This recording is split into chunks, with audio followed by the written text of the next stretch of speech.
Ang tanong ko lang po, paano ba yung mga taong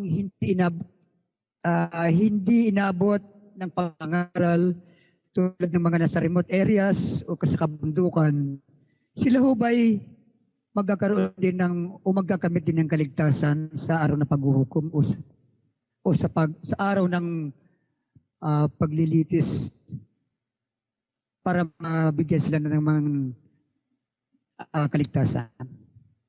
Si Apostol Pablo, napakadakilang apostol. Pero ipinagpapasa Diyos niya yung paghatol sa nasa labas. 5:13 ng unang Korinto. Datapwat sa nangasa labas ay Diyos ang humahatol. Ang nasa labas, Diyos ang humahatol doon. Ano ba ibig sabihin nun? Pagpasa Diyos mo ang hatol sa nasa labas. Wala kang karapatang hatulan mo. Gaya ng sinasabi rin ni Santiago sa Kapitulo 4, versikulo 12 ng Santiago. Iisa ang tagapagbigay ng kautusan at hukom, sa makatwid bagay ang makapagliligtas at makapagwawasak. Datapwat, sino ka na humahatol sa iyong kapwa? Sinisino ng Biblia Sino kang humahatol sa iyong kapwa, lalo na yung hindi mo naman kasama sa iglesia? Hindi mo naman alam kung ano naging pamumuhay. Halimbawa, kagaya nung sabi ni kapatid na Constantino, nasa remote area, nasa kabundukan. Meron pa yung mga nakatira sa kuweba nung araw, yung mga caveman. Meron pa yung mga taong yung mga taong hindi nakapakinig ng aral dahil mga mentally retarded. Mga walang tamang kaisipan mula sa pagkapanganak talagang mentally retarded. Yun bang lahat na yun sintinsyado sa apoy? Bakit? Retarded nga Maliban na lang tumatanggap kayo ng retarded na kaanib na binabautismohan nyo yung retarded. Kami, ang paniwala namin, hindi kailangan bautismohan ng retarded, yung hindi nakakaintindi. Bakit? Wala naman sasagutin sa Diyos yun Retarded nga yun Ano sasagutin nun Wala sa sariling kaisipan yun. Pero para naman hatulan mo yon, mali ka. Bakit? Ipagpasa Diyos mo sa labas ng tunay na iglesia, Diyos ang humahatol. Kasi hindi natin pwedeng hatulan yung nasa labas. Ang hahatulan natin yung nasa loob. Nasa loob halimbawa, ayaw gumawa ng mabuti, puro masama, pinapatiwalag yun. Alisin nyo sa inyo masamang tao. Pero yung nasa labas, hindi natin hahatulan.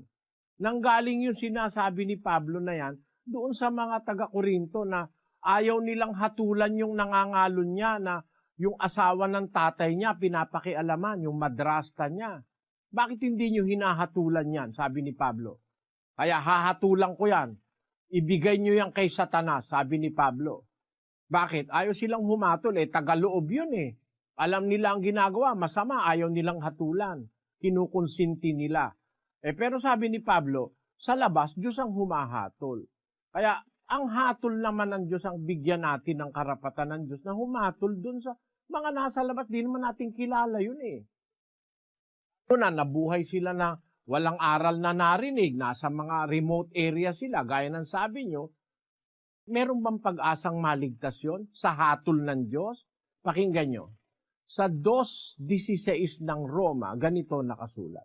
Sa araw na hahatulan ng Diyos ang mga lihim ng mga tao, sabi po ni Pablo, sa araw na hahatulan ng Diyos ang lihim ng mga tao.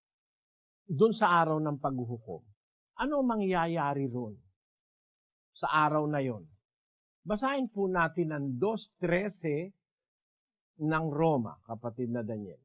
sapagkat hindi ang mga tagapakinig ng kautusan ang siyang mga ganap sa harapan ng Diyos, kundi ang nangagsisitaliba sa kautusan ay aariing mga ganap.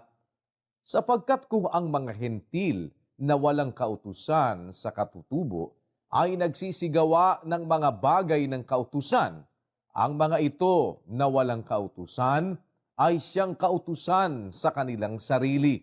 Kita mo kapatid, napakaganda nung sabi ni Pablo Sapagkat ang sabi niya, ang argumento niya, hindi yung nakikinig ng kautusan ng aariing ganap, kundi yung tumutupad ng kautusan, hindi yung nakikinig lang. Ang aariing ganap, ang maliligtas, yung gumaganap ng kautusan, hindi yung nakikinig ng kautusan, kundi yung gumaganap ng kautusan ng aariing ganap.